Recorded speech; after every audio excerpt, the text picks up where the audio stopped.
Good morning, everyone. We're going to continue our chapter 3, Kinship, Caste, and Class of 12th class. And today's topic is Chandals. Good morning to all the students. We're going to continue our chapter 3, Kinship, Caste, and Class. And today's topic is Beyond the Four Varnas. Okay. So the Brahmins considered some people outside the system. Okay. They had also developed a sharper social divide by classifying certain social categories as untouchables. कुछ लोगों को उन्होंने untouchables बोल दिया था, ठीक है। मतलब बेसिकली जो हमारे चार सिस्टम, जो हमारे चार वर्णास थे, उनके अलावा, ठीक है, एक और जो लोग बिल्कुल नीची जाति जिसे बोलते हैं, वो बोला गया, तो वो चंडाल्स थे। चंडाल्स को अनटचेबल बोला जाता था, अनप्योर बोला जाता था। ऐसा मानते थे कि अगर कोई इनसे टच हो जाएगा तो वो अनप्योर हो जाएगा, क्योंकि ब्राह्मण्स अपने आप को एक हाई कैटेगरी में कंसीडर करते थे। They consider themselves as pure.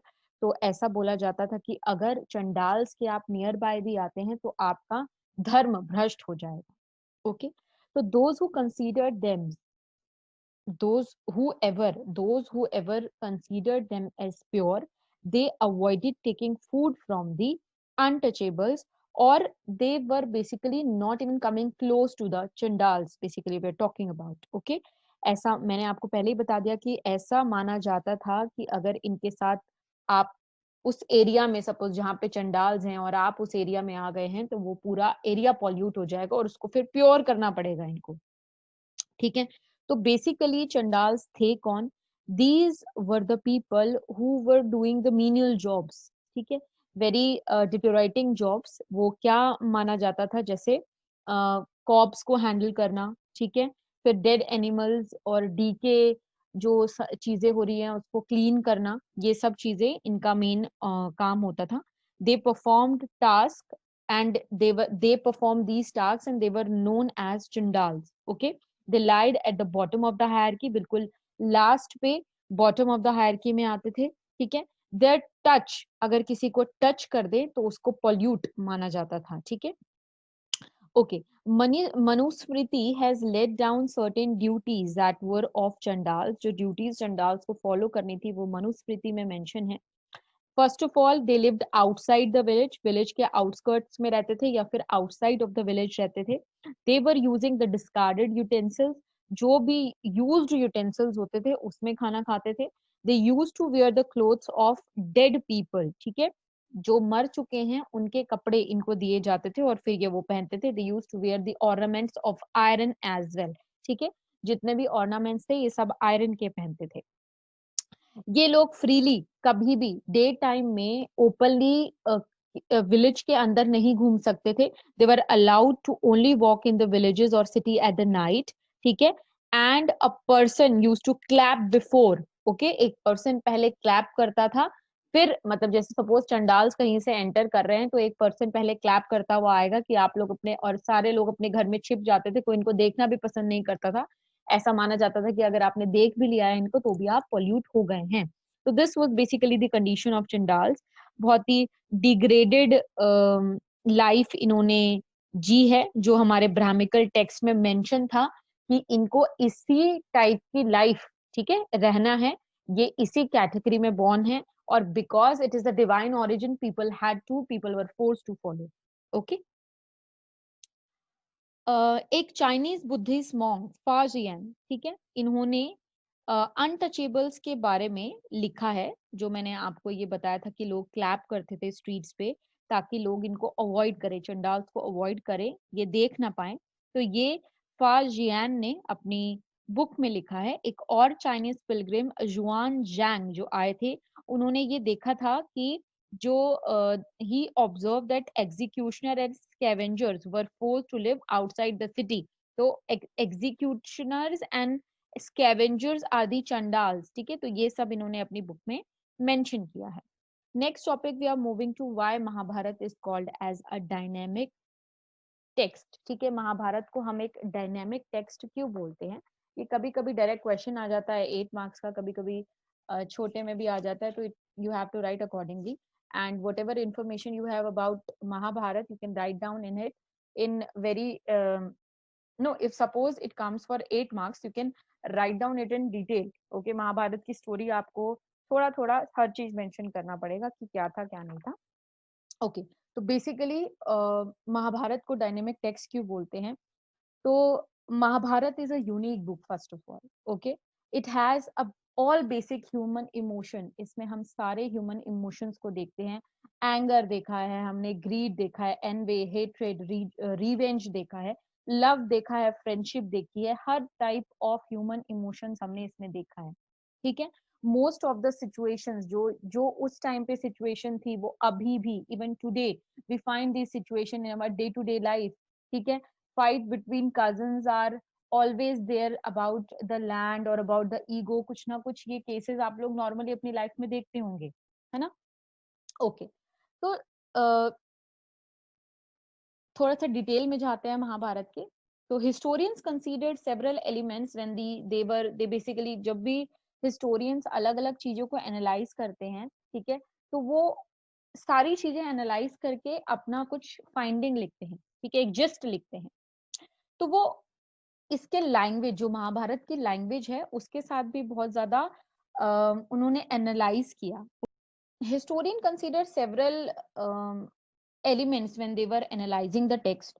तो जब वो ये एनालाइज कर रहे थे, तो वो सब चीजें देख रहे थे कि whether the text were written in Prakrit, Pali और Tamil language, which was the language of ordinary people, or it was written in Sanskrit. ठीक है, that was exclusively the language of elite class at that time, that was priest, और जो भी उस time के rich लोग थे वो यूज कर रहे थे. ठीक है. तो text, the text use in Mahabharata is in Sanskrit. ठीक है, जो कि बहुत सिंपल यूज करी गई है. संस्कृत लैंग्वेज इतनी टिपिकल लैंग्वेज यूज नहीं करी है, जैसे जो वेदास में है, जो हमारे बिल्कुल समझ नहीं आती है. लेकिन जो महाभारत में लैंग्वेज यूज करी है, that is Sanskrit, and that is very simple, simple language में उसको यूज किया है.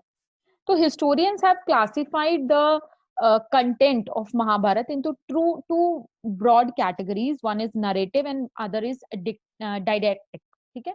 तो नरेटिव में क्या है, जो सेक्शन जिसमें हमको स्टोरीज पढ़ने को मिलती है, जो इसमें सर्टेन स्टोरीज लिखा हुआ है, जो सेक्शन स्टोरीज के साथ डील करता है, वो है नरेटिव. ठीक है. और डाइडैक्टिक क्या होता है, जो सेक्शन जिसमें जो सोशल नॉर्म्स मेंशन किए हुए हैं, रूल्स एंड रेगुलेशन मेंशन किए हुए हैं, दैट इज डाइडैक्टिक. डाइडेक्टिक सेक्शन भी, इन डाइडेक्टिक सेक्शन में भी हमें स्टोरीज मिलती है, लेकिन वो स्टोरीज मिलती हैं जो एक सोशल मैसेज दे रहे थे. ठीक है.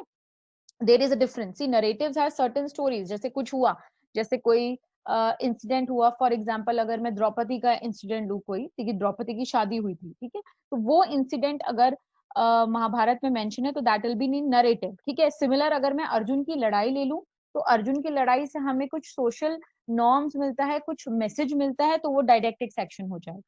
ओके. अब जो, अब इसमें भी बहुत क्वेश्चन उठा कि भाई महाभारत लिखा किसने है. ठीक है.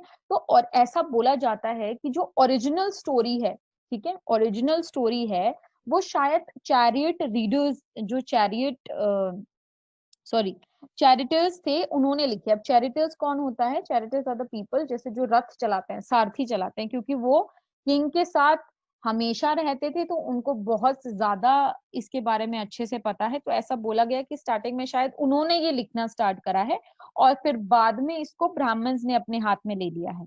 ठीक है. ओके. तो हमें पता है कि वेद व्यास ने महाभारत लिखी है, नहीं, ही वाज आल्सो ब्राह्मण, तो वेद व्यास थे. ठीक है. अब क्या है, महाभारत एक पूरा डिस्क्रिप्शन है, जैसे मैंने आपको बताया कि it has all human emotions. ठीक है. साथ ही साथ इसके पास, इसमें बहुत हर चीज का डिटेल में डिस्क्रिप्शन है, चाहे वो बैटल्स हो जाए, चाहे वो फॉरेस्ट का हो जाए, चाहे वो पैलेसेस का हो जाए, चाहे वो सेटलमेंट का हो जाए, हर एक चीज के बारे में डिटेल डिस्क्रिप्शन है. ठीक है. लेकिन मेन पॉइंट आपको इसमें याद रखना है कि महाभारत को एक डायनेमिक टेक्स्ट हम इसलिए बोलते हैं, क्योंकि जो महाभारत है, ठीक है, that is been written by several people. ठीक है. हर किसी, जो several stories that have been originated at specific region. ठीक है. अलग अलग जगह पे अलग अलग स्टोरीज बोली गई कि यहाँ पे ऐसा हुआ था, यहाँ पे ऐसा हुआ था, और एक एक डिफरेंट वेज ऑफ एपिसोड में उसको एक्सप्रेस किया है महाभारत को.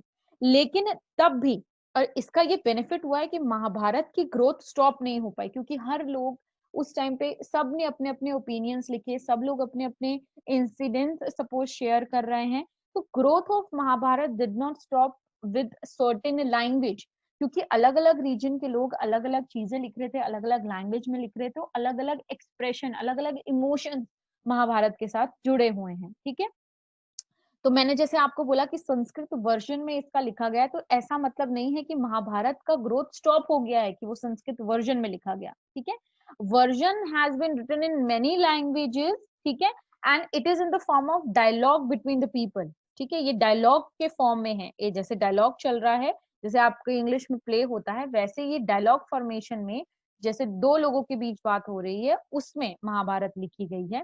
ठीक है, and those who have written the text they have enhanced the beauty of Mahabharat. ठीक है, जिन्होंने भी, अब जैसे फॉर एग्जांपल अगर मैं एक चीज, एक सपोज मेरे पास एक फोन है, ठीक है, उसके बारे में चार चीजें, चार लोग लिख रहे हैं, फिर हमने उसके कंबाइन करके एक पूरा एक एडिशन बना दिया। तो महाभारत भी वही है, हर किसी ने अपने अपने व्यूज लिखने हैं, अपने अपने एक्सप्रेशन, अपने अपने इमोशंस महाभारत के साथ शेयर करे और उसका एक फिर एक एडिशन बना दिया, इसलिए महाभारत को एक डायनेमिक टेक्स्ट बोला जाता है।